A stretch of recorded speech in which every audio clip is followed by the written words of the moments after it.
How's it going, everybody? Welcome to We Do Tech.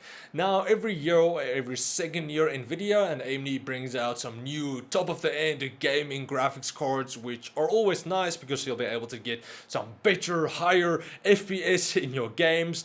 But upgrading to those, it kind of leaves you with your old graphics card, because what do you then do with your older graphics card? Because you won't be able to SLI or Crossfire the new card with the old card. So what can you potentially do with your old card? Now, of course, the thing that comes to mind is you can just sell the card, get some of your money back for the new card, or just take the money and buy something else. But if you don't really want to sell your old card, or if it's potentially not worth it, what can you then do with your older graphics card? So in this video, I'm going to go over a few different options of what you can potentially do with your non-Crossfire or SLI compatible graphics cards.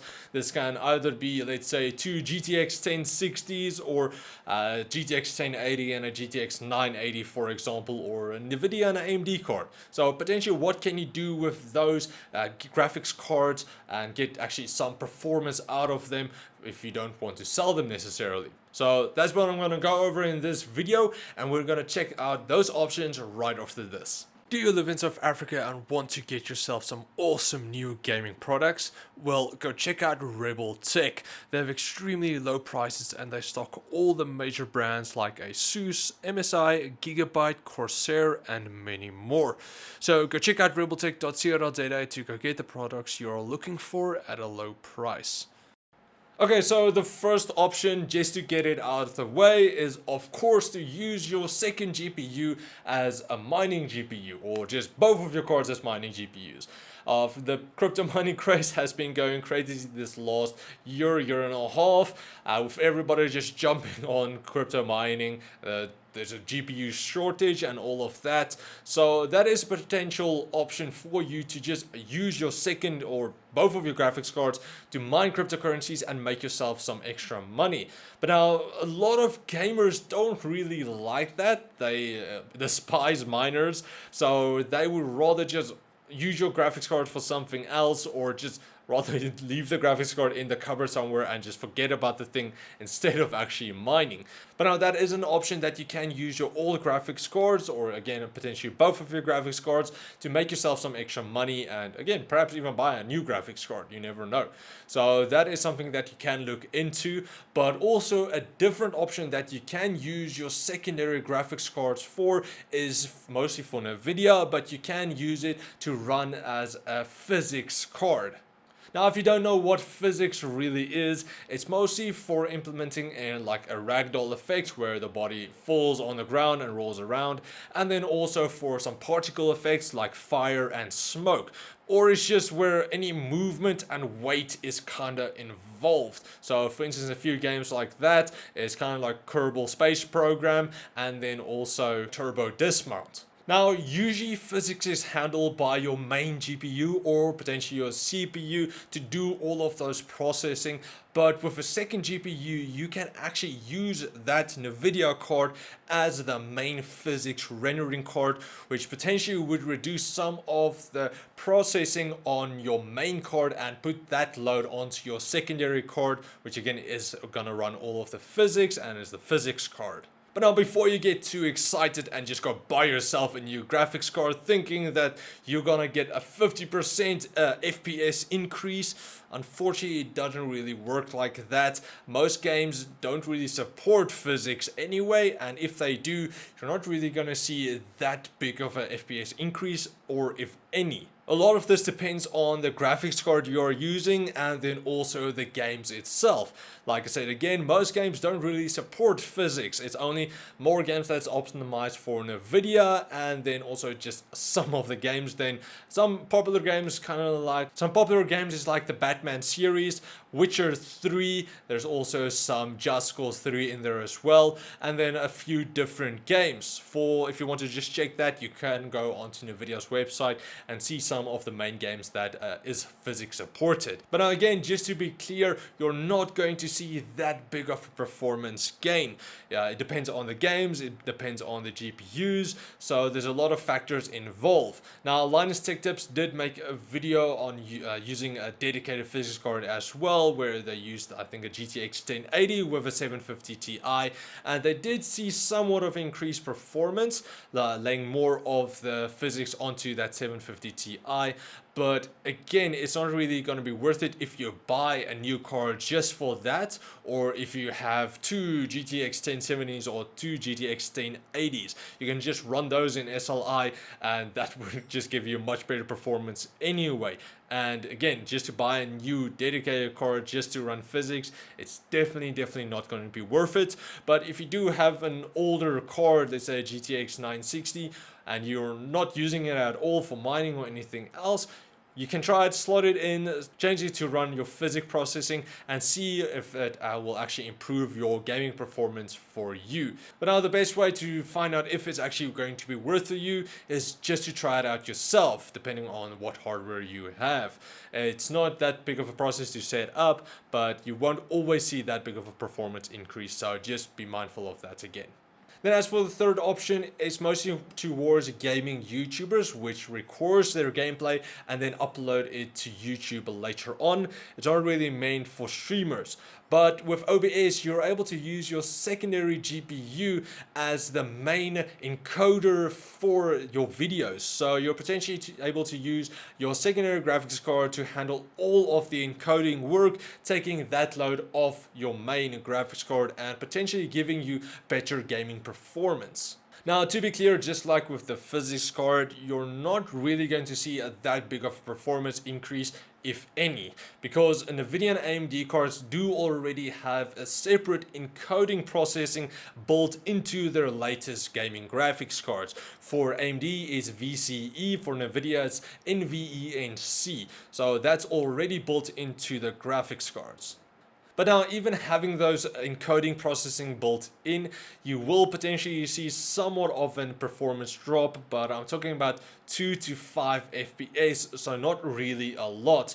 But I have read online that some people, I don't know what potentially hardware they are using, but they have seen between a 10 to 15% drop using some of the options like shadow play.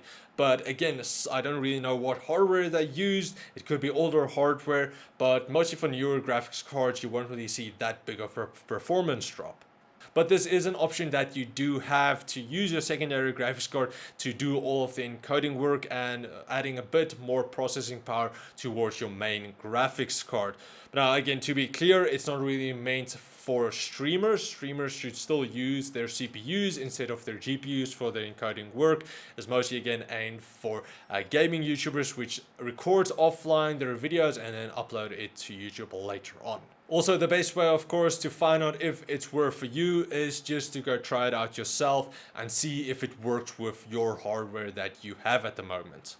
And then as for the final use, it's probably the most practical use for a secondary or even third or fourth graphics card to be able to get some performance out. Now, unfortunately, it's not really for gaming. It's more for higher end productivity or just production work, where you're actually able to use your secondary or how many graphics cards you have to use it as rendering cards. Now, it's not going to work for all of the programs out there. It's mostly aimed for some bigger programs like 3ds Max, Blender, AutoCAD, and SolidWorks. There are a few other ones, but these are just some of the ones. So with programs like these, you do not need a SLI system or anything like that. You can mix and match graphics cards, and just like mining, they'll be able to use those graphics cards to render some of the 3D models or whatever you want to render. Example of this is from Steve of Gamers Nexus. I do mention them quite a lot, but they did actually use 4 different cards to try and render out their new intro, which was just 2 seconds long, but because it was such high quality, it would have taken them 120 hours to render with a Titan XP. So that would have taken a really long time just with a single card. But instead, what they did was they used a Titan XP, they used a Quadro card, and then also they used 2 GTX 1080 Ti's, but not in SLI. So with all of those cards connected, they reduced that 120 hours to just 30 hours. So that's a massive decrease in rendering time. But now, of course, that is quite a lot of cards that they did have to do this. For if you're just going to use an older secondary card, it's potentially not going to be that big of an increase, but you will see somewhat, let's say about 25% if you have a relatively strong secondary graphics card. But now if you're thinking to get a secondary graphics card or use your secondary graphics card for your video editing in Adobe Premiere or Adobe After Effects, unfortunately most of the Adobe programs don't really work a lot better with graphics cards or even secondary graphics cards. They're not really optimized that. They're mostly aimed for CPU usage. So some of the After Effects plugins, they are more GPU accelerated, but that's also just some secondary plugins which you again have to buy, and most of the built-in ones don't really have that feature. So if you just want to increase your video editing work, just get a better CPU. That's going to be a lot better option for you. But again, this rendering multi-card system is probably the best use case for older graphics cards or just other graphics cards you do have lying around. So you can use those and potentially help out with your rendering work. But now again, just to be clear, I'm not saying that you have to buy a secondary graphics card for this processing. You can use still your single GPU or potentially even upgrade to a stronger GPU that is mostly aimed for those types of work, like a quad card, for example. It's just a secondary option that you do have for an older card that you do have. So you can go read up a bit more. There's a lot of forum post discussions about the secondary graphics card options. So just go read up a bit more if potentially you are looking into doing this. But yeah, that's kind of pretty much it.